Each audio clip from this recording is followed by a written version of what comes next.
You know, our lives are filled with special events, and I can clearly remember one that's tied tightly to my memory. It was a day way back yonder in 1948 when I used a jitterbug to catch my very first bass, a 2.5 pounder. Now, I was only 7 years old, but I can tell you this particular bait and that bass made me realize even then that I wanted to make my living in the fishing industry someday. It changed my whole life. And the jitterbug remains effective today. Some may consider it old-fashioned, but let me tell you, these lures have never gone out of style for bass, or even for me. I still catch lots of fish on them. The unique wobble and sound they produce are simply too much for bass to resist. My advice is, tie on a jitterbug, rekindle some old cherished memories, or better yet, make new ones. Until next time, catch one for me on a jitterbug. No other type of fishing is as universally enjoyed as the surface action where aggressive fish attack most of the human senses with a spray of water that we're privileged to see. Unlike any other lure, the topwater dance of a charging bass startles our senses and leaves a lasting impression that subsurface baits simply cannot be duplicated. It's a safe bet that the majority of bass anglers everywhere consider topwater as their favorite way to fish. Like so many cherished experiences in life, bass strikes like you've just seen come in limited and often unpredictable quantities. That's why we remember every one of them with an eye to the future when the same pattern may present itself again. For me, one of the most precious memories I have involved a situation that happened way back in 1948. Yep, you heard me right, 1948. That's the year I got my first fishing lure. What a spot.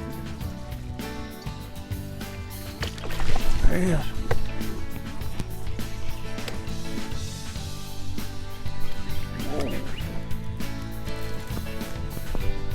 Around the total.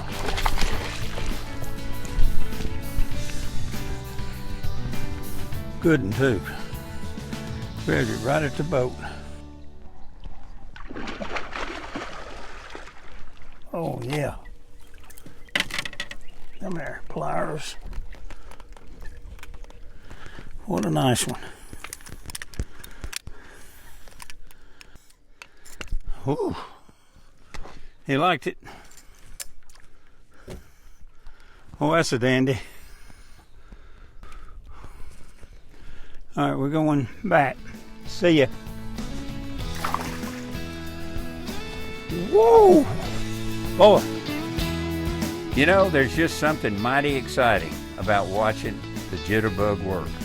Not only to the angler, but obviously to the bass as well. Just watching it gurgle its way across the surface keeps you on full alert because you know what's surely going to happen at any minute. I don't know where he's going. To deeper water. Well, he's barely hooked.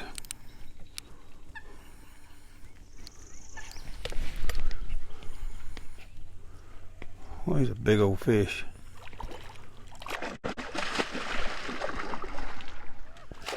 You liked that bug, didn't you? Oh, he just barely hooked. Got one hook in him. Come here. Come here, boy.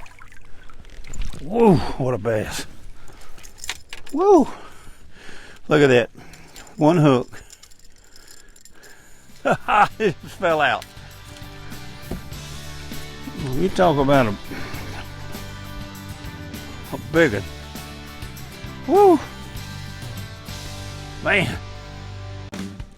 You know, there's a unique challenge to topwater fishing, and there isn't a fisherman I know who doesn't get mighty excited at the explosive surface strikes of a bass. The majority of these aren't just little delicate ticks or the loss of feeling in the lure. They're honest to goodness, knee-bending, wide-eyed, nerve-shattering moments that rank a full 10 when it comes to excitement. You can actually see what's happening, and there's no mistaking the results of your effort.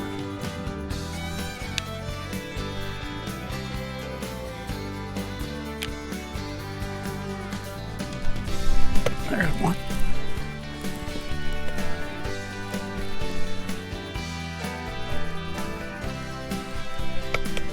Good fish.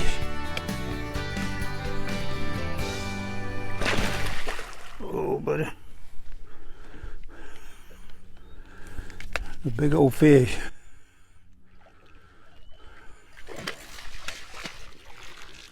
All right, where am I going to get to you? Whoa!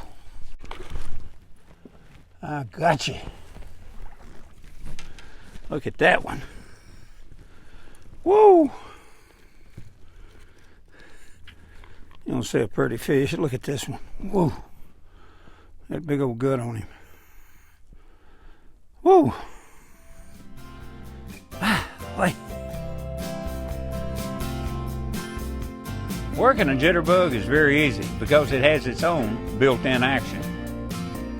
Its slow, steady wobble is exactly why it works so well. It floats, so that makes it an ideal alternative to the conventional buzzbait. As we all know, you can only fish most buzzbaits so slow before they sink.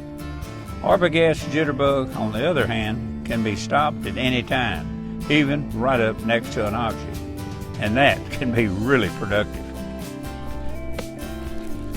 There you go.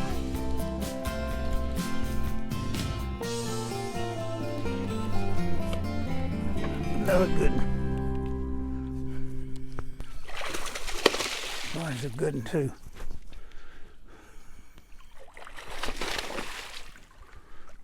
He got that jitterbug all down in his face.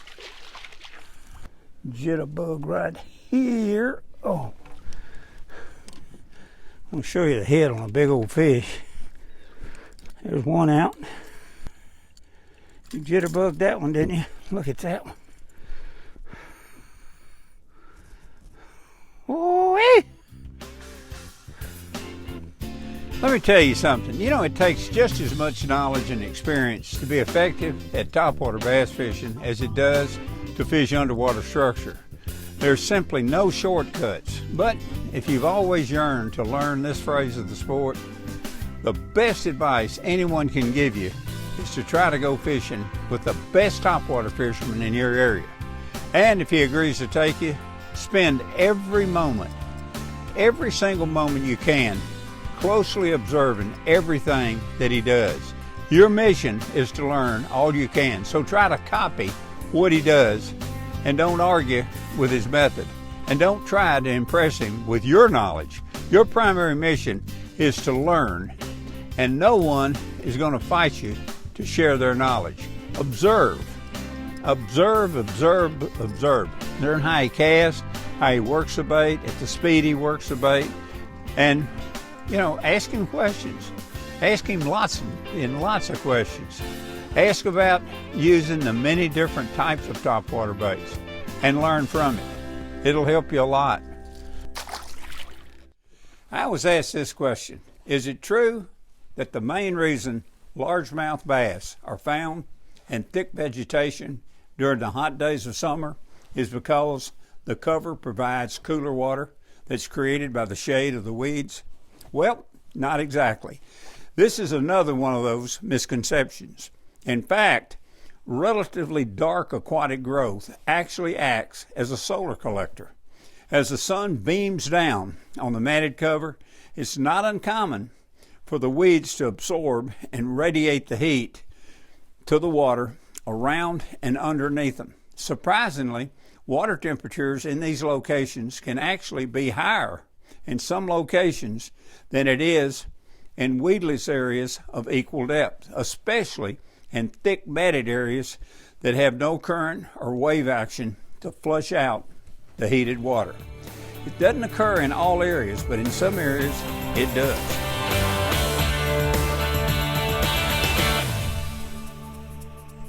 Golly. At times, you might make your lure land 20 feet from the bass and he'll run right to it. Other times, you can land your lure 2 feet from him and he'll run like crazy away from it. Then, a short time later, and often when you least expect it, they'll switch gears and do just right the opposite. Dropping your lure alongside a likely looking log might seem like the best thing to do, but it might not be as effective as casting past the log, then working the lure along it past the spot where you expect the fish to be.